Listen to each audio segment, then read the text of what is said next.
This video will contain spoilers for the entire Xenosaga and Xenoblade series, so if you haven't played these games yet, go get on it. So lately I've been thinking about the ending of Xenosaga 3 and Future Redeemed again, and specifically how they could be connected. Since we're likely no more than 3 months away from the reveal of the next mainline Xeno game that will almost certainly end with a 4, I figured I'd get this theory out there before Takahashi disproves literally every word I say, just like he did with my pre-Xenoblade 3 theories. So at the end of Xenosaga 3, when Nephilim absorbed the Gnosis and took them to Lost Jerusalem, I believe she may have also absorbed the fog from the Xenoblade 1 and 2 universes.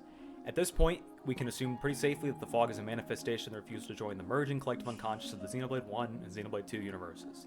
When she did so, she likely also absorbed a number of shining wills from the collective unconscious, as well as the weaker wills of the other Gnosis, which as a result would have weakened Mobius down to only the wills of the living and allowed Origin to activate correctly, as that fear of the merge, or the refusal to merge, wouldn't exist nearly as much as it did in Xenoblade 3. At the end of Xenoblade 3, Noah does defeat Z, but we're not given much reason to believe that eternal recurrence won't happen, and Z won't just manifest again when Origin activates the next loop. So, as a result, I think this has to happen in order for the ending of Xenosaga 3 and Future Redeemed to play out as normal. It's been established that a significant portion of the Earth, if not the vast majority of it, still exists in the Xenoblade 2 universe, so it does stand to reason that the Xenosaga 3 and Xenoblade 2 universes would need to rejoin in order for Lost Jerusalem to appear. For this theory to really work, it does require us to assume that Mobius and Testaments function similarly, if not identically, with Z and Wilhelm playing the same role of picking out the Shining Wills and making them consoles and Testaments respectively. Additionally, we have to assume a number of consoles already exist in the Xenoblade 3 universe's imaginary domain when Origin was activated. This is how Z would have gotten his first consoles. To make this possible, Monolith would need to retcon the ending of Future Redeemed very slightly to include the universe of Xenosaga 3.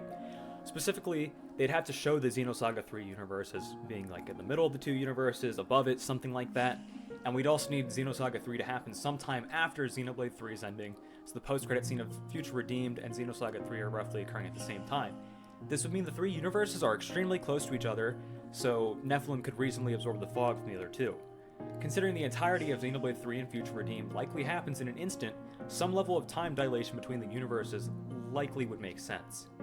With the Klaus experiment scene in Xenoblade 2, they have proven that they aren't uncomfortable with this type of retcon, so it's definitely something we could see in Xenoblade 4 if the plot called for it.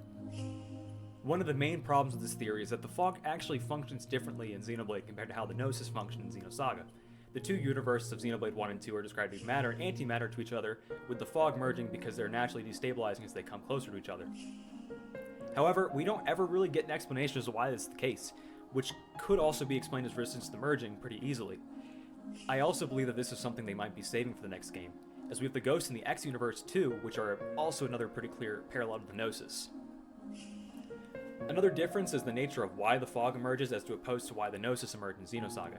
In Xenoblade, the fog emerges because of the disappearance of the conduit, aka the Zohar in the Xenosaga universe, at the end of Xenoblade 2, whereas in Saga the Gnosis begin to emerge as a result of Xion resonating with the Zohar and communicating with Udu. However, it's possible that in the ending of Xenoblade 2, Klaus also communicated with Udu in some way. Being the chief researcher on the Zohar in the Xenoblade universe, it would make sense that he might be one of the Zohar's people, giving him the capacity to communicate with Udu.